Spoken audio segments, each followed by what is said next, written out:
Don't worry, everything's fine. I'm just in fairyland.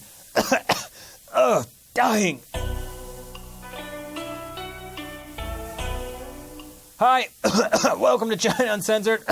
I'm your host, Chris Chappell. Okay, sorry, 1 second. Help me, Captain Planet. Ah, much better. So a few days ago, state-run Xinhua News asked on their Twitter account if the city of Shenyang was experiencing a fairyland or doomsday. Those things are easily confused, I know. You see, the pollution there was so bad, they couldn't tell. And if you think it's just China's problem, it's not. Like wealthy officials fleeing corruption charges, China's air pollution is also flying across the Pacific and landing in America. In fact, according to a recent study, nearly a third of San Francisco's air pollution comes from China. China's air pollution is bad, and it's probably only going to get worse. But why am I telling you this? Let me show you. Here are 10 images to help you understand China's doomsday air pollution. Number 10. This is downtown Beijing, the China Central Television headquarters. Can't see anything? This is what it looked like on a slightly better day. And this is what it's supposed to look like after the Communist Party ordered hundreds of factories to close down to clear the skies ahead of the 2008 Olympics. That was temporary. Number 9. This was Beijing's air pollution 2 years later, in November 2010. That's after the U.S. Embassy accidentally called Beijing's pollution crazy bad on Twitter. Apparently that was a joke embedded in the embassy's air monitoring program.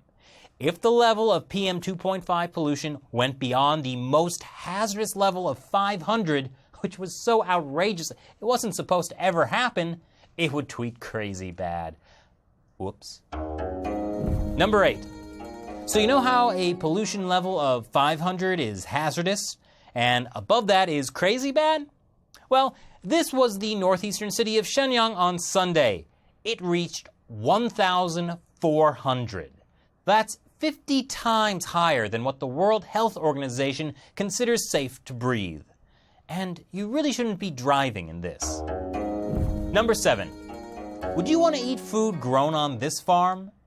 Some Chinese scientists have said air pollution is so bad it's like a nuclear winter, because it's affecting plants' ability to grow. Number 6. Did you know that 9 out of every 10 cities in China fail the government's own pollution standards? But hey, at least you can enjoy a beautiful sunrise in Jilin. Number 5. Part of the reason China's air is so bad is they burn almost as much coal as the rest of the world combined. 66% of China's energy comes from it. But who knew coal could be so colorful?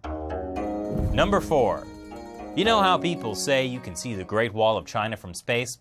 Well, that's not true. But you know what you can see from space?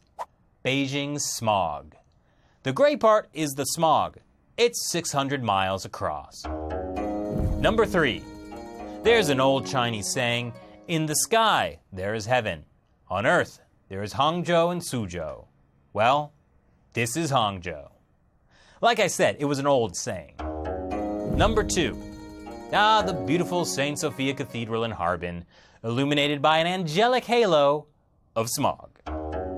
And number 1. With pollution so bad, Chinese citizens are taking things into their own hands, or faces.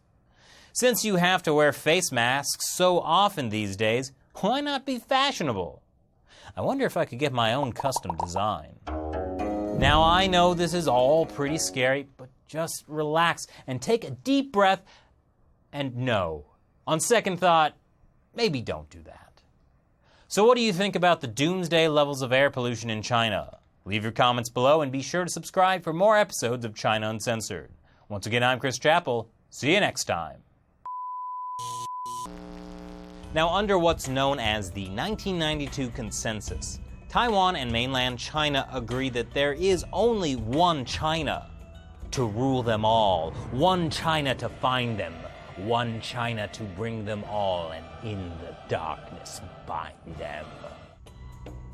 No longer will spies be able to freely walk down the streets of China without consequence, because according to Xinhua news agency, China has created a hotline you can call to report on spies.